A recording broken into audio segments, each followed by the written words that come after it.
sounds of Kodiak coming down on him had to be a fearsome sight.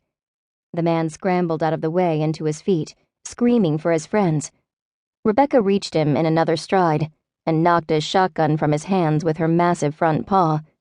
She scooped up the gun and rose on her hind legs, a Kodiak at its mightiest. Her bare paws could manipulate things pretty well, and in a few seconds she had the rifle uncocked and broken in half.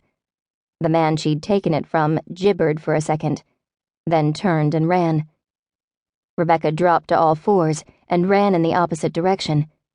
But too late. The man's friends had surrounded her, fear on their faces, but rifles and shotguns raised. One trained a powerful lantern flashlight on her.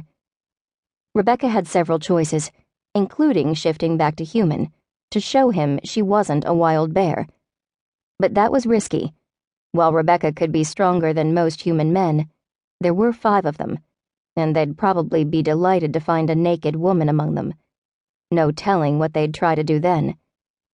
She could run, dive into darkness and try to lose them with sheer speed and cunning. Or she could fight. Rebecca rose on her hind feet, her ruff high. She spread her front paws, giant things the size of dinner plates, and roared. The sound shook the ground. The men shouted, swore. One even laughed with the hysterical laughter of the truly terrified. A couple of them ran.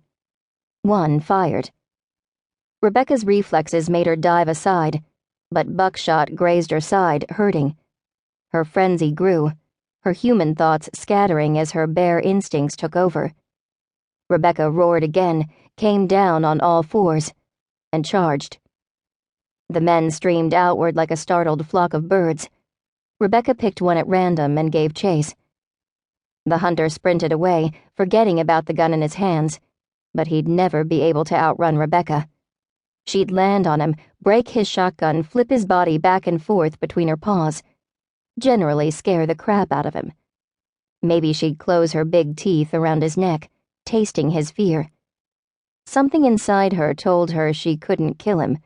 She'd be executed for it. But that didn't mean her bear couldn't have a little fun. Rebecca closed on the man as he panted in fear, invoking his deity with every breath. One more stride. The hunter charged past another man who was standing still. At first, just one more patch of darkness. Moonlight glinted on the newcomer's white blonde hair, and the barrel of the rifle he aimed at Rebecca. Not a shotgun. A trank rifle. Behind him stood more men dressed in black, holding real guns, ready to shoot. "Stand down," the lead man said to Rebecca. He had no fear in his voice. He expected to be obeyed.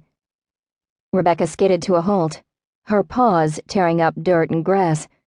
She let the other human go. Lesser prey. The man with the trank rifle, now he pissed her off. She rose up on her hind feet, growling, ready to grab the rifle out of his hands. "Rebecca," the man said in a calm voice, "there's enough trank in here to put you out for the rest of the night. You can either come with me, on your own, or be dragged away by my men." Rebecca growled again, the sound rumbling through her body. Only one thing she could do in a situation like this. She stretched to her full height. Then she let herself slowly melt into her human form, fur receding and vanishing as her limbs changed. Her muzzle flattened, her face became human, and her paws became long-fingered human hands. She would be stark naked when she finished shifting, but that was his problem, not hers. Rebecca's bare body finally vanished, and she shook herself out, her skin tingling from the shift. She put her hands on her hips, cocking her head so that her collar caught the light. "Walker Danielson," she drawled.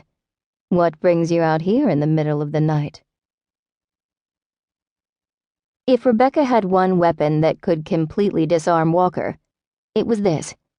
Standing naked in front of him, moonlight kissing her body.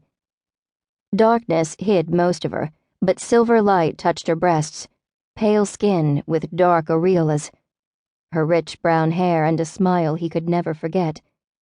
The moonlight also glinted on her collar, marking her as a shifter.